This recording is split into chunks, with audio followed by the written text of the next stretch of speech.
방금 읽어주신 말씀을 가지고 용서받는 사람의 복이라는 제목으로 여러분과 함께 은혜의 시간을 갖도록 하겠습니다.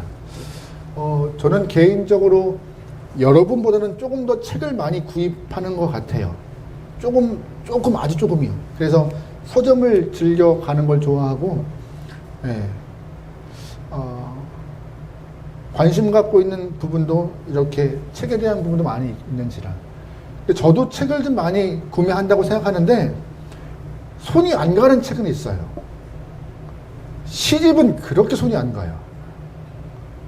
근데 한때 한참 감수성이 풍부할 때, 센치할 때 한번 시집을 사보려고 산 시집이 2권 있어요. 근데 너무 어렵더라고요, 시집이 저한테는. 근데 시집도 잘 골라야 될 텐데 잘 못 골라서 어려운 시집을 골랐던지 2권의 시집이 다 저한테는 참 어려웠습니다. 여러분 시 좋아하시나요? 다들 시는 좋아하지 않더라도 귀에 낯익은 시구는 다 하나씩 있을 거예요. 어떤 시냐? 바로 윤동주라는 시인이 썼던 서시라는 시요. 이렇게 시작하죠. 죽는 날까지 하늘을 우러러 한 점 부끄러움이 없기를 잎새이는 바람에도 나는 괴로워했다 라는 이 짧은 글귀로 시작합니다. 이 윤동주 시인은 이 서실통화에서 하늘을 우러러 한 점 부끄러움이 없는 사람이 되고자 했어요. 그런데 그게 쉽나요? 잎새에 부는 아주 약한 바람에도 본인은 민감하게, 본인은 정말 예민하게 반응하지만 쉽지 않더라 라고 하는 것이 이 윤동주 시인의 이야기예요. 이 윤동주 시인의 이야기와 같이 여러분 하늘을 우러러 한 점 부끄러운 사람이 없는 영혼 되기 소망합니다. 그런데 그런 사람이 있을까요? 성경은 단호하게 말해요. 로마서 3장에 기록된 바 의인은 없다. 한 명도 없다라고요. 한 명도. 저나 여러분은 누구나 이게 의식적이든 무의식적이든 날마다 그런 죄에 대해서 자유롭지 않은 영혼들입니다. 법의 기준이, 법에 정한 기준은 아니면 또 도덕적으로 정한 기준에서 어긋난 죄를 우리는 매일 범하고 있습니다. 마음속에 일어나는 일들도 행하고 있어요. 마음속에 표현되어 있지 않지만 욕심이나 탐심이나 악한 마음이나 또한 이렇게 미움이나 성경에서 말하고 있는 것들, 이 죄라고 하는 것들이 우리 마음에 항상 존재해요. 또 하나 적극적으로 이웃을 사랑하지도 않고 또한 인생을 낭비하고 있는 것도 우리에게 성경은 죄라고 있는데 이러한 항목에 비추어서 볼 때 나는 죄와 상관없어, 하늘을 우러러 한 점 부끄러움이 없어라고 말할 수 있는 영혼이 있을까요? 한 명도 없다는 것이에요. 한 명도. 추우세요? 오늘 본문 32편이 그 얘기하고 있는 거예요. 한 명도 죄 가운데 자유롭지 않다라고요. 오늘 여러분이 읽은 이 32편을 쭉 보시면요.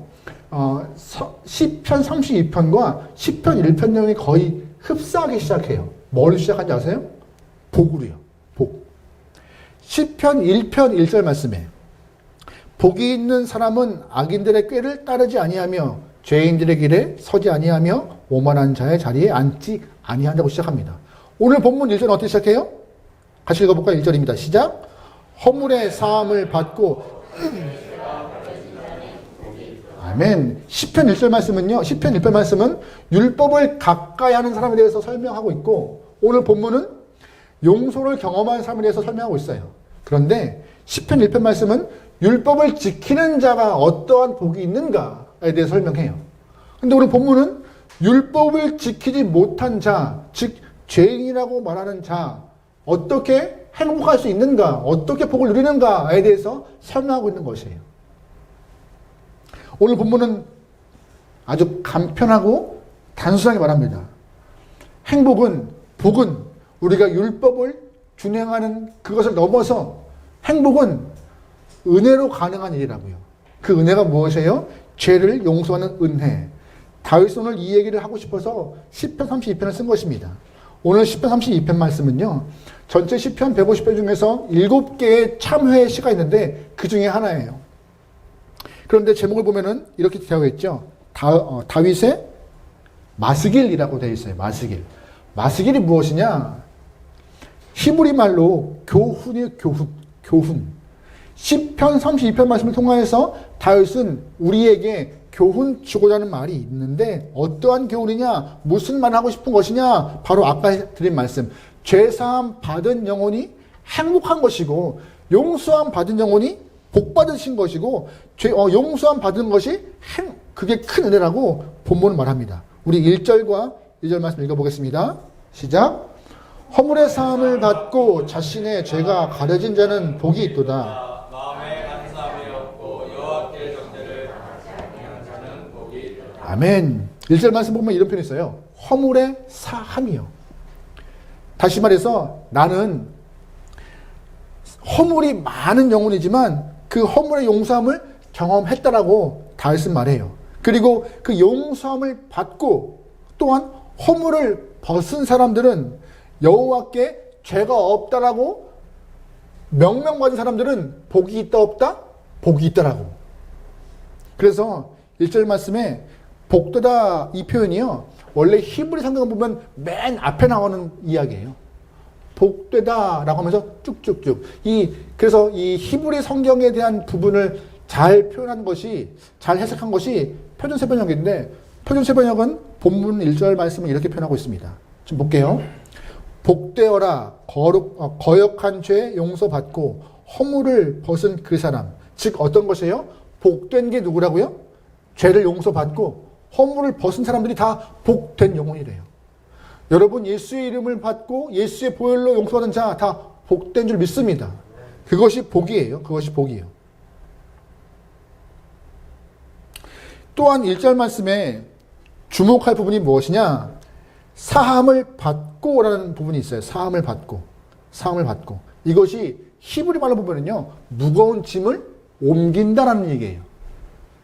사함을 받고라는 것은 무거운 짐을 옮긴다. 내가 평소에는 이 죄악 때문에 무거운 짐을 지고 있는 것 같이 짓눌려 있고 자유롭지 못하고 기쁨이 없지만 예수 그리스도 하나님의 은혜로 인하여서 내 죄가 무거운 짐이 옮겨졌다라고.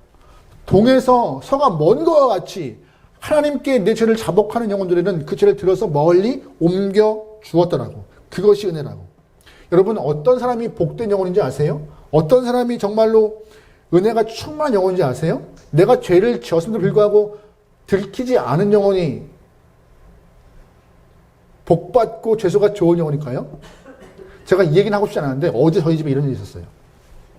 미안해요. 미리 얘기를 하고. 저희 둘째가 공부하러 갔어요. 저희는 공부하러 간 줄 알았죠. 근데 갑자기 마침 신발을 사야 되기 때문에 그냥 외출한 김에 스트릿카페 가서 픽업을 해서 신발 사러 가려고 했어요. 전화했죠.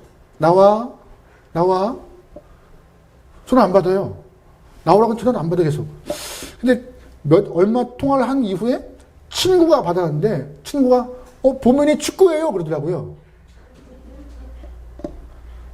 축구한 거 괜찮아요. 뭐 어때요? 공부하다 그럴 수 있지.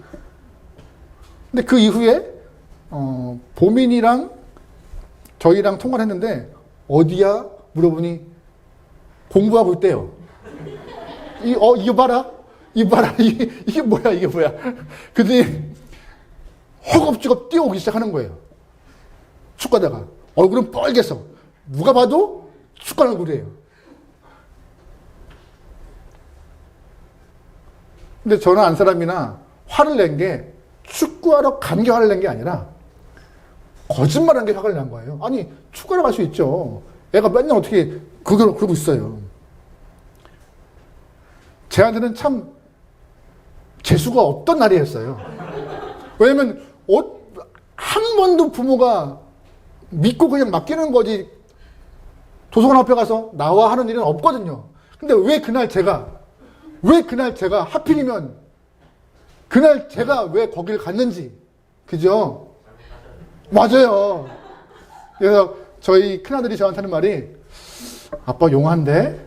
그런 말 한 적이 있어요. 혹시 만약에 어제 보민이가 잠깐만 여기 실명 그러면 안 되는군요.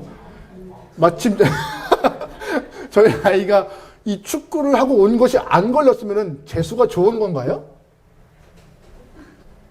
아, 오늘 안 걸렸어.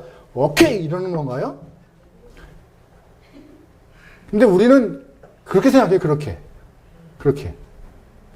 우리는 내가 살면서 내가 잘못한 것은 걸리지 않겠다라고 하는 그런 무모한 확신이 다 있어요. 그래서 겁 없이 죄를 져요. 나는 안 걸려. 난 절대 안 걸려. 내가 거짓말하면 다 속아. 다 걸리잖아요, 근데. 다 걸리잖아요. 저만 그런 경험이 있을까요? 제가 오늘 말했던 저희 아이만 그랬을까요? 다 그렇잖아요, 다. 다 걸려요. 죄는 자꾸 숨기려고 해요. 그래야 죄가 번식하니까는요. 자꾸 숨기려 해요. 그런데 하나님은 빛이시니라 자꾸 그 숨긴 죄가 드러나게 하시는 분이세요. 그래서 우리는 어쩔 수 없이 숨기려 해도 주 앞에 나오면 내 죄가 다 드러나고 내 허물이 있음이 밝혀져요. 숨길 수가 없어요. 숨길 수가 없어요. 예레미야 17장 말씀에 이런 표현이 있습니다. 같이 읽어볼까요? 시작. 만물보다 거짓되고 심히 비포한 것은 마음이라. 누가 능히 이를 알리오마는 나 여호와.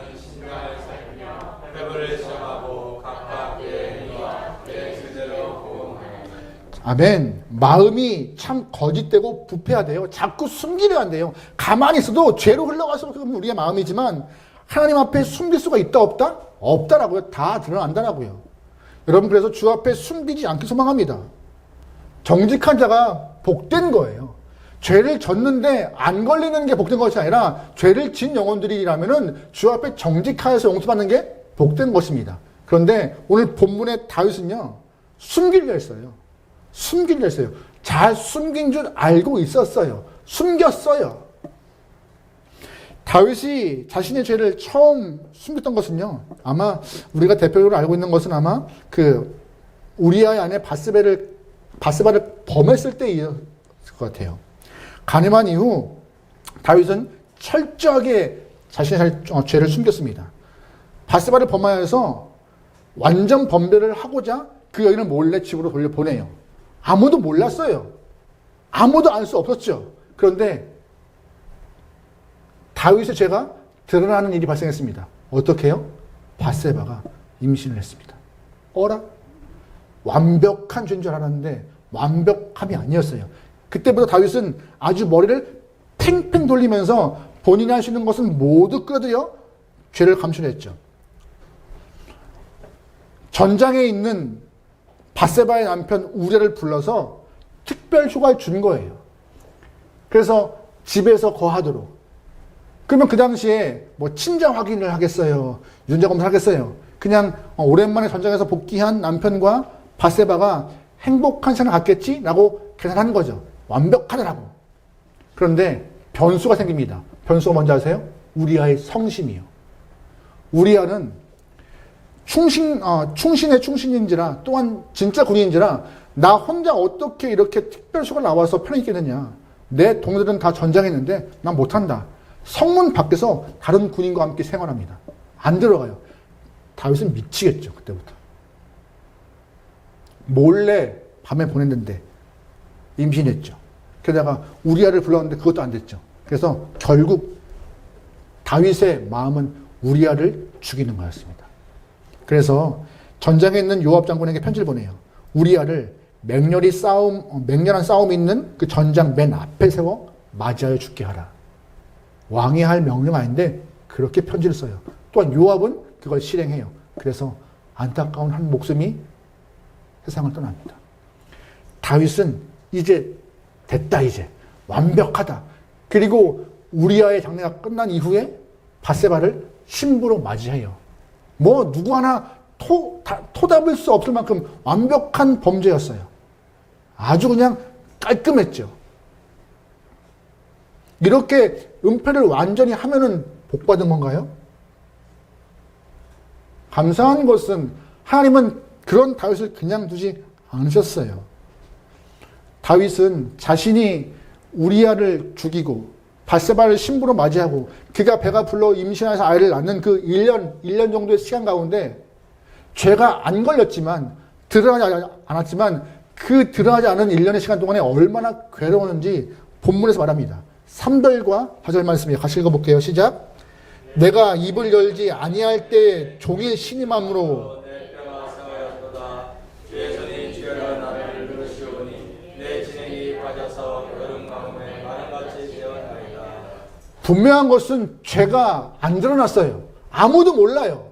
완벽히 숨겼는데 다윗의 양심이요 얼마나 중요한지 1년 동안 메말라 있고 피폐하여서 아주 심각하게 고통받고 있었다고. 3절 말씀에 신음하다라고 표현했잖아요. 신음하다. 히브리어로 샤그라는 단어인데 으르렁거리는 말이에요. 으르렁거리다.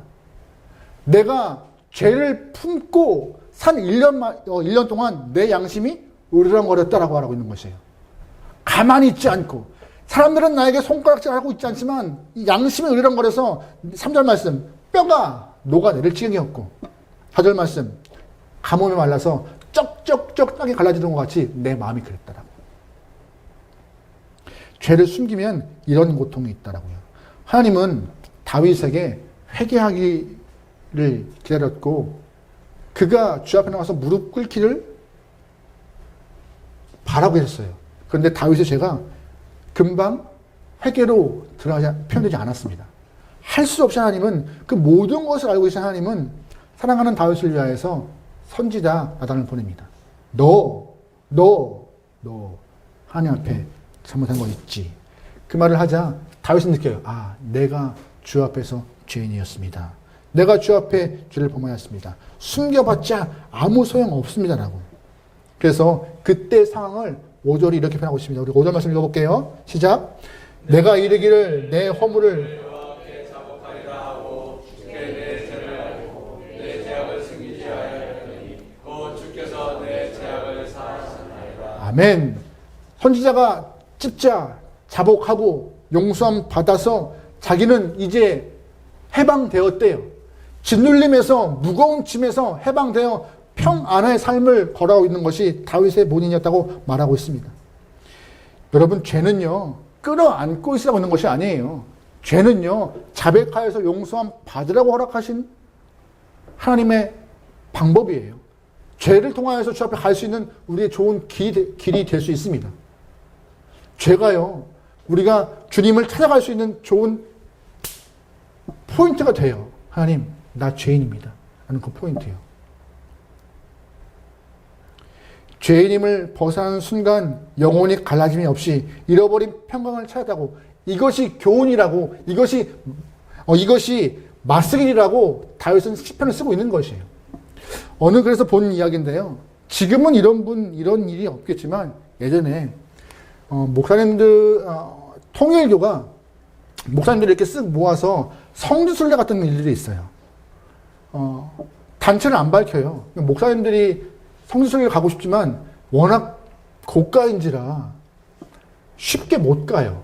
그런데 싸게 이렇게 나오는 데가 있어요. 이렇게 말도 안 되는 금액에 주최를 하는 데도 모르고. 그래서 어느 목사님께서 그 당시 단돈 50만 원 들고 성지순례 가시는 분이 계세요. 이게 가능한 일인가 해서.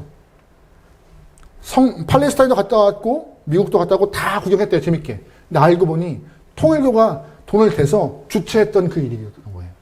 근데 본인만 갔던 것이 아니라 몇몇 목회자가 갔던 것이죠. 왜냐하면 목회자들이 좋은 정보는 빨리 퍼뜨려요. 너 그거 알아? 거기 뭐.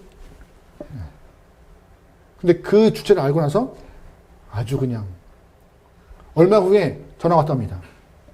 목사님, 통일교 모임이 한 번 있는데 나와주시죠. 안 나오시면 실명을 공개하겠습니다. 저 같으면 밤새 잠 못 잤을 거예요. 쫄려서. 어떻게. 이 목사님도 한 번만 나가겠다고. 본인이 실수한 게 있으니까. 한 번만. 근데 한 번을 갔는데 자기는 한 번이면 끝날 줄 알았대요. 근데 얼마 후에 또 모임 만들고 또 전화했대요. 안 나오시면 실명 공개합니다. 나 지난번에 나가지 않았느냐. 그리고 지난번이 마지막이라고 말하지 않았느냐. 나 안 나가겠다. 그들이 교회로 어느 분이 점퍼를 입고 오셨대요. 목사님, 정말 저 교회 같이 예배 드립니다. 너무 무서워서 교인들 보기에 면이 안 쓰니까 다시 갔대요, 모임에. 그 다음에도 어떻게 빠져나올 수가 없어서 너무 괴로운 나머지 본인이 교단 총회 앞에 나가서 나 이러한 일을 했다. 정말 성지순례 가고 싶었는데 돈이 없어서 싸게 갔다 왔는데 그게 그런 일이 있더라. 나 면직 받아도 좋으니까는 나 이렇게 고백할란다. 그 총회에서 면직까지는 아니고 징계를 주신 것 같아요. 잘 알아보지, 실수한 거니까. 징계를 통하여서 뭐 교회에 대한 치리를 잠깐 뒤로 하고 치리 목사가 와서 이렇게 했던 것 같아요. 어쨌든 그 이후에 연락이 또 왔다고 합니다. 목사님, 통일교 모임이 있습니다. 오시죠. 목사님 말. 와. 다 까발려. 나 다 공개했어. 겁날 거 없어. 이미 징계 받았고, 용서함 받았고, 교인들 알고, 끝이야. 이게 죄를 숨기면요, 쫄려요. 하지만 드러나서 용서함 받으면 자유함이 있는 것입니다. 그 은혜가 있음을 다윗은 오늘 본문에서 말하고 있는 것이에요. 죄는 숨기는 것이 아니라 회개하여 용서받는 것입니다. 하나님은 용서하시는 분이시고 진심으로 회개하면 모든 것을 품으시는 분이라고 성경은 말해요. 하나님은 그래서 우리에게 그 죄를 구원하기 위해서 예수님을 이 땅에 보내신 것이고 십자가의 피 흘리심으로 우리를 용서하신 것입니다. 그래서 십자가 앞에 나온 영혼들에게 용서받지 못할 죄는 있다 없다? 없다라고. 그러니까 여러분 오해하지 않고 소망합니다. 내가 큰 죄를 졌어요. 주 앞에 회개했어요. 회개했다고 용서 받았지만 우리의 삶이 뻔뻔하고 뿌듯한 것 아닙니다. 거기에 맞는 회개에 합당한 열매가 필요한 것이에요. 그럼 아시죠? 그건 다음에 또 설명드릴게요. 여러분 분명히 아셔야 됩니다. 죄는 용서받아야 하는 것이고 받아야 그게 복이라고요. 오늘 본문에서 그러면 다윗은 회개하여서 용서받은 자 어떠한 복이 있는가 세 가지 말합니다. 오늘 그걸 좀 말해볼게요. 첫 번째, 고난의 홍수를 막아주시는 것입니다. 뭘 막아요? 고난의 홍수요. 6절과 7절 말씀입니다. 같이 읽어요. 시작. 이로 말미암아 경건한 자는 주를 만날 기회를 얻어서 주께 기도할지라 진실로 원수가 원망할지라도 그에게 미치지 못하리이다. 저는 나의 진처리오니 하나님께서 나를 보호하시고 구원의 노래로 나를 부르시니라. 아멘. 6절 말씀 시작할 때 뭐로 시작해요? 이로 말미암아 게 뭐예요? 5절 말씀에 다 죄를 고백했어? 회개했어? 용서함 받았어. 이로 말미암아 나는 뭐가 되었대요? 경건한 자가 되었고 그 후에 홍수가 범람할 때라도 나를 하나님이 지키신다. 왜? 경건한 자가 되었기 때문에. 용서함 받은 자, 주 앞에 회개하여 은혜 받은 자가 하나님의 보호함 받는다고 말하고 있는 것이에요. 누구나 다 삶에 이 홍수가 있어요. 고난의 홍수가 있고 가뭄도 있어요. 하지만 가뭄과 홍수 가운데 주님은 방치와 모른 척 하시는 분이 아니라 그 일들을 다 이겨내도록 지키시는 분이라고 말하고 있습니다. 왜요? 거룩한 성도의 은신처이기 때문에 하나님은. 여러분이 섬기시는 사랑하시는 하나님이 우리 삶의 은신처이십니다. 할렐루야. 그래서 말해요. 주님 만날 기회를 얻기 위해서 너희들 기도하라고요. 야고보서 5장 10절 말씀에 이런 표현이 있습니다. 그러므로 너희 죄를 서로 고백하며 서로 병이 낫기를 위하여 서로 기도하라. 의인의 간구는 역사하는 뭐가 커요? 힘이 크다. 잘 보시면 6절 말씀에 이로 말미암아 모든 경건한 자가 주님 만날 수 있는 기도를 하면은 그 기도가 응답되는 거예요. 아까 야고보서 말씀. 의인의 간구는 역사의 힘이 크대요. 용서받고 그 은혜를 누리는 자 기도할 때 응답이 있다 없다? 있대요. 여러분 혹시 엘리야라는 인물 아세요? 엘리야는 참 저는 읽으면서 저와 우리와 참 비슷한 성도인 것 같아요. 신앙의 열정도 있고 또한 살짝만 툭 치면은 나 죽겠다고 막 빼르륵 구르는 영혼. 그리고 조금만 힘들면 나를 죽여주십시오라고 이렇게 퍼지는 영혼. 하지만 이 영혼도요, 3년 6개월 동안 북이스라엘 땅에 비가 안 올 때 기도하자 이 영혼을 들어서 하나님이 기도를 들어서 비 오게 하세요. 이 의인의 간구. 저는 우리의 기도가 엘리야의 기도 못지않게 힘이 있으라 믿습니다. 문제는 뭐예요? 이 전반부 일들을 안 하는 거예요. 죄에 대한 고백과 주님 나 죄인입니다라고 인정함이 없이 내가 필요를 요구하는 요구자와 같이 들어주십시오라는 그런 간구함이 먼저이기 때문에 우리의 기도가 힘과 능이 없다라고. 그래서 천로역정을 기록했던 존 버런이 이런 말을 했습니다. 기도는 금은 보화보다 더 귀하다. 그래서 수시로 기도해야 한다. 왜냐하면 기도는 우리 영혼을 지키는 보호막이다. 반면에 기도는 마귀에게 큰 재앙이다. 우리에게 기도는 힘이지만 하단마귀에는 기도가 큰 재앙이며 두려워하는 것이라고. 여러분 그러기에 기도로서 주의 은혜를 유지하게 소망합니다. 두 번째, 회개하고 용서받은 자가 누리는 복은 무엇이냐? 바로 갈 길을 알려주신다는 것입니다. 8절 말씀 읽어볼게요. 같이 읽어요. 시작. 내가 네 갈 길을 가르쳐 보이고 너를 주목하여 아멘. 용서를 받은 자 갈 길을 가르쳐 주시고 인도하신대요. 감사한 것은 다윗이 이러한 삶을 살았어요. 하나님이 갈 길을 인도하는 삶을. 다윗 보면은요, 한참 결정 가운데 쉽지 않은 상황에 놓여 있을 때가 참 많아요. 사울 왕이 자신이 숨어있는 굴에 들어왔을 때 죽일 수 있는 기회가 있었습니다. 죽일까요 말까요 하는 건 절호의 기회 가운데. 나발이라는 영혼이 다윗을 도발하고 막 모욕할 때 다윗이 죽이러 갈까 말까 하는 그런 결정의 순간이 있었어요. 그뿐인가요? 바스바를 간음하여서 자신의 죄가 드러날 때 왕으로서 그냥 권력으로 밀어붙여야 할까 회개할까 결정의 순간이 놓여 있을 때가 있었어요. 그뿐인가요? 압살롬이 반역하여서 나라를 뒤엎을 때 저 아들과 싸워야 하나 안 싸워야 하나 결정할 때가 있었어요. 근데 감사한 것은 그 결정할 때마다 다윗은 알맞은 길로 결정하고 나가요. 그 마음 가운데 하나님이 용서한 자에 대한 인도하심을 경험하여서 가장 좋은 길로 이끌어 가시는 것이에요. 결정의 순간마다 가장 알맞은 길을 가서 은혜의 순간들을 맞이하는 것이 다윗이었습니다. 살 길을 인도하시는 하나님. 어느 영혼에게요? 회개하고 구원의 은혜를, 용서의 은혜를 받은 자에게 허락하시는 은혜인 것입니다. 여러분 그러기에 여러분도 주 앞에서 죄인을 인정하며 회개하여 용서받고 갈 길을 인도함 받는 그런 영혼들은 좋을 것 같아요. 우리의 갈 길은 내가 개척하는 것이 아닙니다.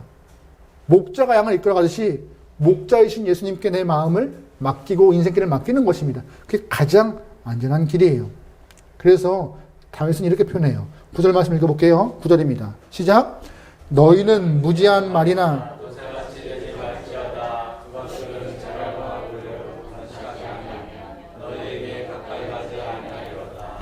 아멘. 삶에서 노새와 같이 뻗대지 말고 따라가는 양이 되어서 갈 길을 인도함 받으라고요. 마지막입니다. 회개하고 용서하는 자가 누리는 복은 바로 하나님의 인자하심을 경험하는 것입니다. 뭘 경험해요? 인자하심이요. 10절 말씀입니다. 같이 읽어요. 시작.